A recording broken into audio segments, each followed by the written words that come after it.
विश्व 24 न्यूज हर पल आपके साथ। ते आपलं नाव काय? अर्चना दिगंबर खंदारे। मला सांगा आपल्या बरोबर काय काय घडलं? माझं लगीन झाल्यावर सासरे चांगले राहिले थोडे दिवस। चांगलं राहिल्यानंतर मोहिनी मला अजून जाच करायला लागले। महिना 2 महिने झाल्यानंतर घरातले समजेनी शेक खात्यात माझ्यावर। तेव्हा अशीच आहे तशीच म्हणून शेक खात्यात माझ्यावर। मग शेक खाताना मग नवऱ्याने मारहाण केला मला। मग पैपानी मारायचं, कशा लाकडाने मारायचं, काय पण घेऊन रात्रीच्याला मला मारायचे, पिऊन येऊन मारायचे। मग त्याच्यानंतर भांडणं झाल्यानंतर लोक तिथले गावातले सोडवलं काय झालं। मग रात्रीच्या 12 वाजता मग 12 वाजता आल्यावर हिने येऊन मला लात मारले दाराला। मग मी होती घरी। मग तिने येऊन दोघांनी समजेनी भांडणं मिटवली। येऊन भांडणं मिटलं मग मला म्हणले तुला काय करताय, काय झालंय काय नाही। मग समजे पण त्यांची भाऊकी आली। मग तिने येऊन मिटवामिटी केले। तरी पण ह्यांचं डिझेल घेऊन माझ्या अंगावर तेल टाकून माझ्या पेटवायचा प्रयत्न चालू होता झाड लावून। मग तिथून अजून मी माहेरी आली। माहेरी येऊन बसली इथं। मग एक 5-6 वर्ष इथं होती। 5-6 वर्ष असताना मग मला परत बारामतीहून आली तिने नेहाला मला। मग 1-2 महिने फोन चालू होता त्यांचा। ये तुला तर महागल पुढलं काय काढत नाही काय नाही, तुला सांभाळतो करतो असं तसं म्हणले मला। नाही मग मी म्हणले मी येत नाही, तुम्ही काय असेल ते मला येऊन आमने सामने येऊन बोलून घेऊन जावा म्हणजे मी यायला तयार आहे म्हणले।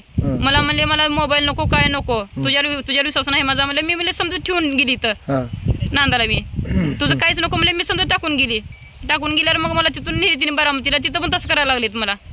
मग तसं करायला लागलं मी म्हणले मी काय केली मी गुन्हा म्हणजे मी माझ्यावर तुम्ही का अतिक्रम करता म्हणजे मी। तिने म्हणले नाही तू तशीच तू अशीच म्हणून मला मारहाण चालू होता तिथं।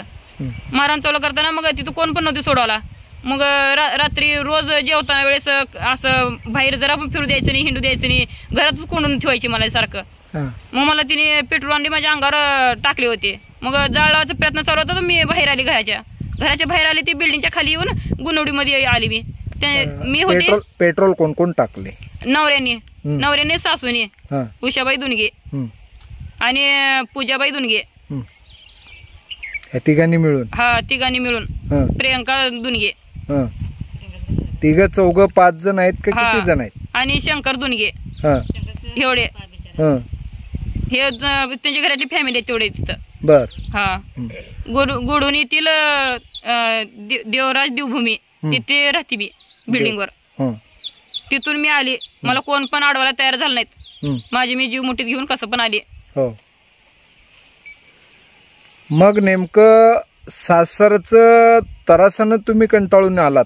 कंटाळून आले मी। आता काय पण करत नाही मी, जाच करत नाही काय नाही, महागाला पुढलं काढत नाही म्हणून मी गेलती। माझं तसंच त्रास करायला मी आली तिथून। मग मला सांगा आता त्यांच्या विरोधात आपण पोलीस स्टेशनला जाणार आहेत का? हो जाते ना। काय गुन्हे दाखल करणार आहेत? असं जसं बोलली मी तसं बोलते तिथं। आज आपण मुरुम या गावामध्ये आहे। आपल्या बरोबर ॲडव्होकेट राठोड साहेब आहेत। आपण जाणून घेऊया त्यांच्याकडनं की या मुलीवर काय काय अन्याय झाला।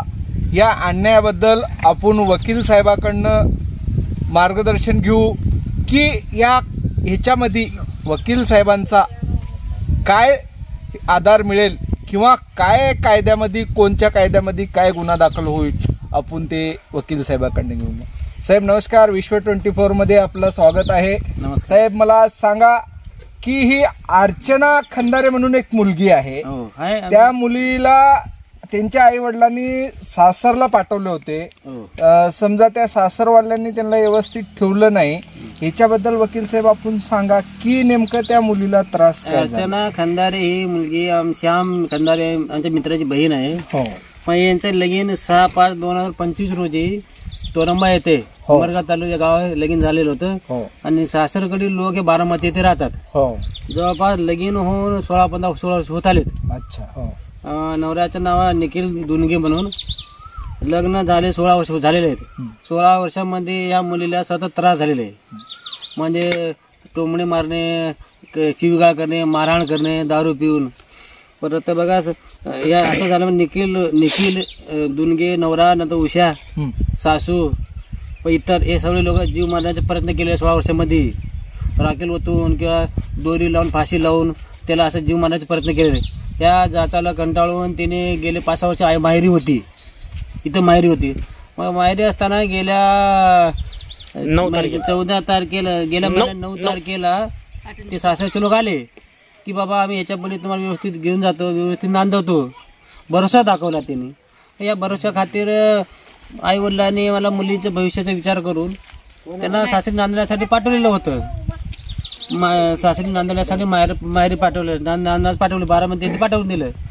परंतु एका महिन्यात परत महिन्यामध्ये त्यांना म्हणजे तू ह्याला बोलते त्याला बोलते संशय घेऊन मेनचं कारण यांच्या बांधण्यात संशय घेणे. ही मुलगी तसंच चांगली आहे परंतु सासरचे लोक त्यांच्या सतत 16 वर्ष त्यांचे संशय घेतलेले. मुरुमच्या कोल्हापूरला ह्याला बोलते त्याला बोलते, मोबाईल वापरू देत नाही त्याला, अशा प्रकारचा त्यांना त्रास दिलेला आहे.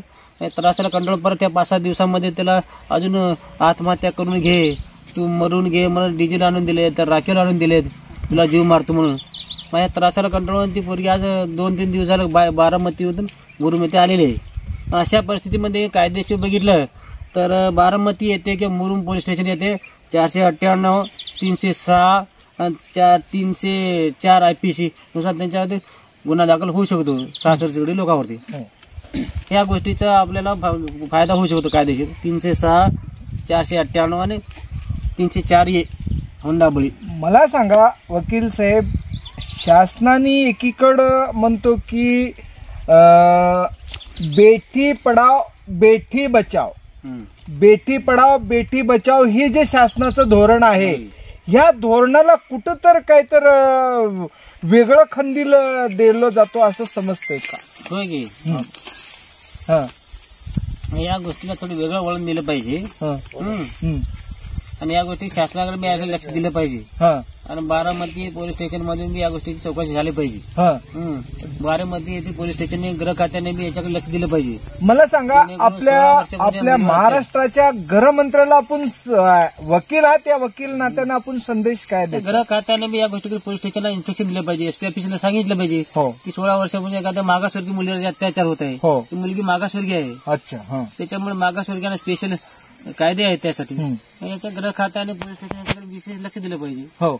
आणि मला सांगा, या गोष्टीचा आपला फायदा पण होईल. तसा या महाराष्ट्राच्या महिला आयोगाला आपण संदेश काय द्यायचा? आज महिला आयोगाला अर्ज करता येईल. हो. मागासवर्गीयांना फायदा होईल ना. मागासवर्गीय महिला मंडळ, महिला बालविकास तिथं अर्ज करता येईल आपल्याला की 16 वर्षापासून माझ्यावर अत्याचार झालेला आहे, मी मागासवर्गीय आहे, नवरा सासू सासरी मला व्यवस्थित नांदून घेत नाही, माझे भविष्य कसं होईल, की माझी माझे पुढलं भविष्य कसं जाईल, त्या गोष्टीचा आपल्याला त्या गोष्टीचा फायदा होईल. तसं आपल्याला अर्ज करता येईल. धन्यवाद वकील साहेब, आपण विश्व 24ला टाइम दिलात, आपण मुलाखत दिलात, त्याच्याबद्दल धन्यवाद. राज्यातील महत्त्वाच्या आणि आपल्या भागातील ताज्या बातम्या पाहण्यासाठी आजच आमच्या विश्व 24 न्यूज चॅनलला यूट्यूबवर सबस्क्राईब करा आणि बेल आयकॉन प्रेस करा.